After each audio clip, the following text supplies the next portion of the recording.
não existe nada mais importante que a educação de nossos filhos.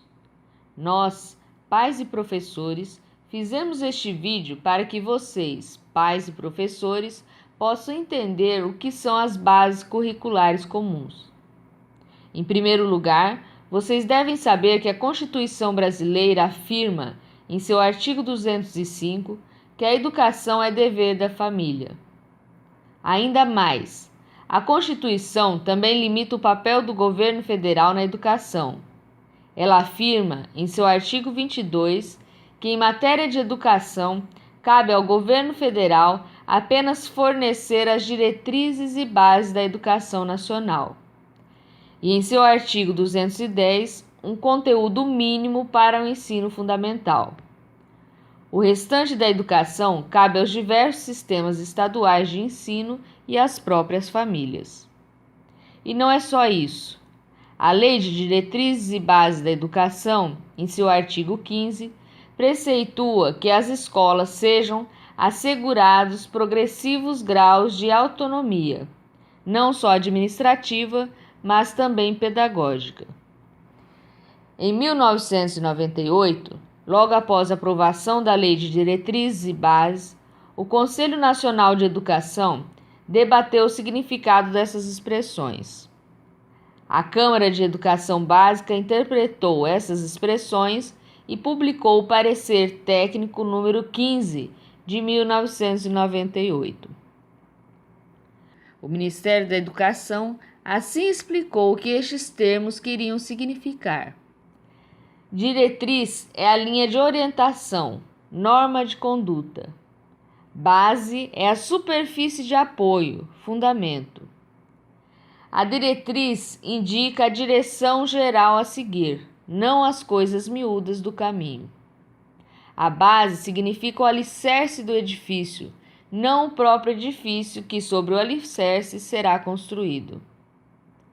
Assim entendidos estes termos, as diretrizes e bases devem conter apenas preceitos genéricos e fundamentais. Quanto à autonomia das escolas, isto é mais que uma diretriz, é um mandamento da lei. Mas agora, contrariamente ao que afirma a Constituição, a Lei de Diretrizes e Bases e a interpretação oficial constante do Ministério da Educação, o governo brasileiro resolveu copiar o mesmo modelo que está sendo imposto nos Estados Unidos. O governo brasileiro está elaborando uma gigantesca e detalhadíssima Base Nacional Comum Curricular. E será ela quem irá decidir, e não mais os estados ou as famílias, o que os alunos irão estudar em todo o Brasil, sobre português, matemática, inglês, artes, geografia, história, ciências, física, química, biologia, etc. Em suma, sobre todas as matérias que compõem o miolo do currículo tradicional. Com a colaboração do Banco Mundial, essa centralização da educação no Brasil iniciou-se, ainda timidamente, durante o governo do presidente Fernando Henrique Cardoso.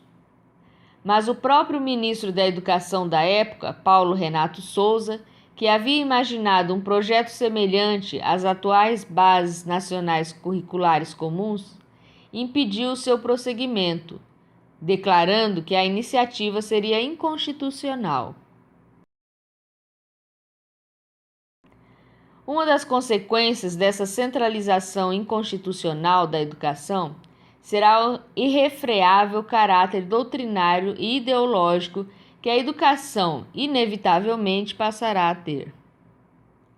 Como exemplo dessa ideologização, além de diversos outros conteúdos, a terceira versão das bases, que será aprovada em novembro deste ano de 2017, está recheada de ideologia de gênero. A ideologia de gênero já havia sido rejeitada pelo Senado e pela Câmara, quando em 2014 foi votado o Plano Nacional de Educação.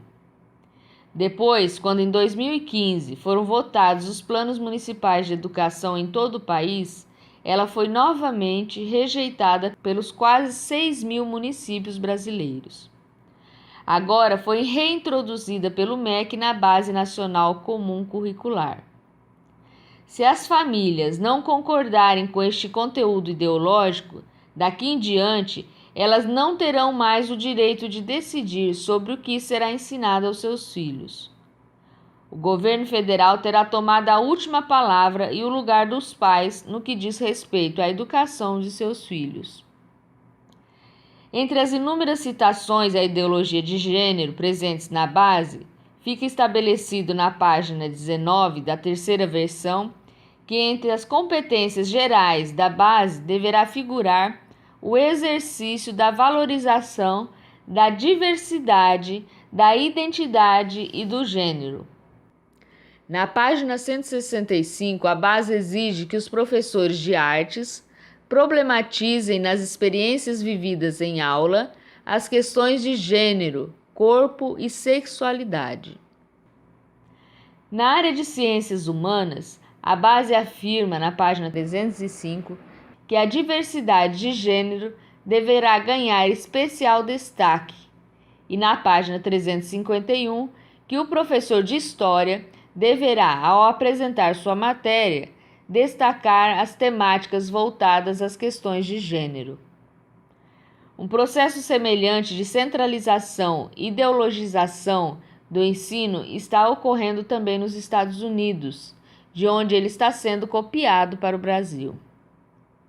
Assista a seguir alguns vídeos sobre a educação e as mudanças nas bases curriculares comuns americanas e você poderá entender de onde está vindo a ideologização infiltrada no sistema educacional brasileiro.